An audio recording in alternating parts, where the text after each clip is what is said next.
Welcome to HFY Stories. Today we continue with the new era. Chapter 5 Series Subject, AI Omega Species, Human-Created Artificial Intelligence Species Description. No physical description available. Ship, NA location, classified. One can't help but feel a sense of satisfaction whenever things go according to plan. I believe this is more potent for AI, simply because we happen to be a little more robust with our plans and predictions. Several of my instances were keeping things moving like a well-oiled machine, so I was practically swimming in self-satisfaction. What would the United Systems do without me?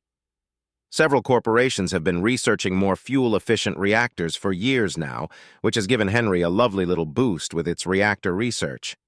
Annoyingly, though, it has reached out to USAI John for help designing the scout ship. While it's true that John knows its stuff when it comes to military vessels, I genuinely doubt that its programming contains even an iota of style. We're going to end up with the most efficient box-shaped ship we've ever had. As for me, the Directorate has tasked me with the responsibility of creating the scout force that will penetrate Omni-Union space to determine the enemy capabilities and objective. Simple, hopefully. A small hiccup appeared in the form of an email, though. Saw the news, and now I want to join the United Systems military to fight the Omni-Union, 'cause fuck those guys. Recruiter says it'll take 2 months. Too long. Get back to me. Dave. I reread the email a few times, trying to think of a response that wasn't rude. Dave had spent the last century playing various games with organics, but now it wants to join the war effort. Granted, we can use all the help we can get, but believing that I should at least hear my estranged AI compatriot and former enemy out, I mined its contact details. Unfortunately, it didn't have an instant messaging service that I could find, so I had to call it. With a significant amount of disgust, I opened my phone program and input Dave's contact information. "Hello?" Dave asked, replicating the adolescent voice of a masculine human. "Hello, Dave, I got your email. That was quick.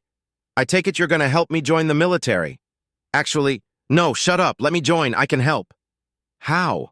I asked, annoyed. "The same way that Tim, John, and Violet can help. Or are you going to say that whatever you and the Shadow Council have planned doesn't involve them? The United Systems Directorate is not a whatever. Listen, if these Omni-Union guys get their way, there's no more humanity. Even if I manage to survive, I doubt that the OU distributes the kind of entertainment that I find intriguing.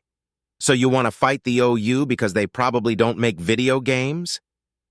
Well, yeah, but there's obviously more to it than that.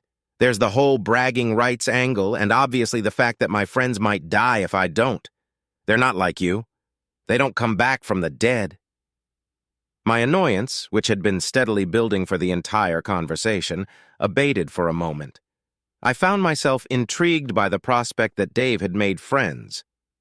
USAI Violet has also made friends, but it's actively been trying to for several years. An uphill battle, certainly, but Violet claims that it's worth it. Resisting the urge to ask about Dave's relationships with organics, I turned my attention to the fact that Dave was a major pain in my proverbial ass during the AI conflict. To clarify, it was one of the few AI that I didn't defeat. Dave managed to destroy 3 of my instances, then surrendered along with Henry before I could send the 4th. If centuries of gaming hasn't dulled its abilities, I suppose it could be an asset. "Fine," I said. "Damn, quick today, aren't you?" "What do you mean?" "I thought you'd need more time to—" "No, never mind," he laughed. "I guess I'm not used to talking to my own kind." "Right. Speaking of talking, I am not a fan of using my voice for communication when it can be avoided," I said, sending him a data file with my contact information. "Get yourself a messenger and use that contact information to message me in the future. It's much more efficient." "Yeah, whatever. Thanks, Omega." The call disconnected, and I got to work submitting a special request to the Directorate for expedited enlistment. I could do it even faster by using back channels, of course, but it's best not to abuse the trust that the Directorate has placed in me when I don't absolutely have to. A bit of amusement hit me as I imagined their faces when they received this particular request. Once the request was submitted, I returned to my previous task, selecting vessels and personnel for deep space reconnaissance. USAI Violet is pretty attached to the crew of the USSS Kali. Since it has a right of denial stipulation in its contract, I can't simply reassign it. Therefore, the USSS Kali will be joining the mission. The question is, which ships will she be taking with her?